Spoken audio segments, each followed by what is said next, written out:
యాదాద్రి భువనగిరి జిల్లా ఆలేరు పట్టణంలో ఫిబ్రవరి 12 మధ్యాహ్నము తునికి మనమ్మ 80 సంవత్సరాలు గొంతు పిసికి హత్య చేసి ఆమె మెడలో నుండి 2.5 తులాల బంగారు కొంత నగదును దొంగిలించిన జనగామ జిల్లా జనగామకు చెందిన 40 సంవత్సరాల పుల్లింగుల శంకర్ని ఆలేరు పట్టణ శివార్లో నేడు అరెస్టు చేసినట్లు భువనగిరి డీసీపీ రాజేష్ చంద్ర నేడు మీడియాకు వెల్లడించారు. బంధువు మనేమ్మను హత్య చేసి బంగారం నగదు ఎత్తుకెళ్లిన విషయం పోలీసులు కేసు నమోదు చేసుకుని సీసీటీవీల ఫుటేజీల ఆధారంగా ఎంక్వైరీ చేసి అరెస్టు చేసినట్టు డీసీపీ వెల్లడించారు. ప్రెస్ మీట్ లో Yadadri ACP Ramesh, CI Kondalarao, SI రజనీకర్లు ఉన్నారు. అందరికీ నమస్కారం. నిన్న ఆలేరు పోలీస్ స్టేషన్ పరిధిలో గల రంగనాయక్ కాలనీలో ఒక సస్పిషియస్ సర్కమ్స్టాన్సెస్లో ఒక వృద్ధురాలి మృతి జరిగింది. సుమారు 78 సంవత్సరాలు. లేడీ బెడ్ పైనే ఉండి చనిపోవడం జరిగింది. సో ఆవిడ మెడ్లోంచి కొంత గోల్డ్, ఆవిడ వద్ద కొంత క్యాష్ మిస్ అవడంతో ఆ ఇన్మేట్స్కి కొంచెం డౌట్ వచ్చి వాళ్ళు పోలీస్కి ఇమ్మీడియట్గా 100 డయల్ ద్వారా ఇన్ఫామ్ చేయడం జరిగింది. పోలీసు వెంటనే అక్కడ చేరుకొని మొత్తం వెరిఫై చేసి సీసీ కెమెరాల ఆధారంగా ఒక సస్పిషియస్ వ్యక్తి ఆ పరిసర ప్రాంతాల్లో తిరిగి ఆ ఇంట్లోకి వెళ్ళి ఒక 4 నిమిషాల్లో మళ్ళీ బయటికి రావడం గమనించి అతన్ని మీద మొత్తం నిఘా పెట్టి ఈరోజు పట్టుకోవడం జరిగింది.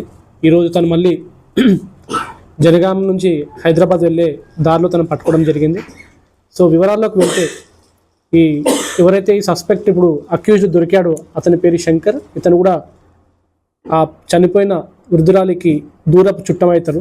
అతను జనగాంలో డ్రైవర్ లాగా పనిచేస్తూ ఉంటాడు. అతను ఈ డబ్బు ఈమె తగిన గోల్డ్ డబ్బు తీసుకోవాల్సిన ఒక దుర్దేశంతో ఆ లేడీ ఉన్నప్పుడు ఒంటరిగా ఉన్నప్పుడు వెళ్ళి ఆ లేడీ గొంతు పిసికి చంపి ఆవిడ మెడలో ఉన్న గోల్డ్ ఆమె దగ్గర ఉన్న క్యాష్ తీసుకుని అక్కడ నుంచి వెళ్ళిపోవడం జరిగింది. అంతా కూడా 4-5 నిమిషాల్లోనే మొత్తం అయిపోయింది.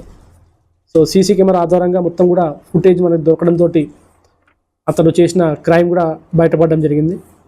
సో ఈ క్రైమ్ గురించి తెలిసిన వెంటనే స్పెషల్ టీం ఫామ్ చేసిన ఏసీపీ గారికి, సిఐ గారికి అండ్ ఎస్హెచ్ఓ రజనీకర్ గారికి కూడా సిపి రాచకొండ గారి తరఫున నా తరఫున కూడా అభినందనలు.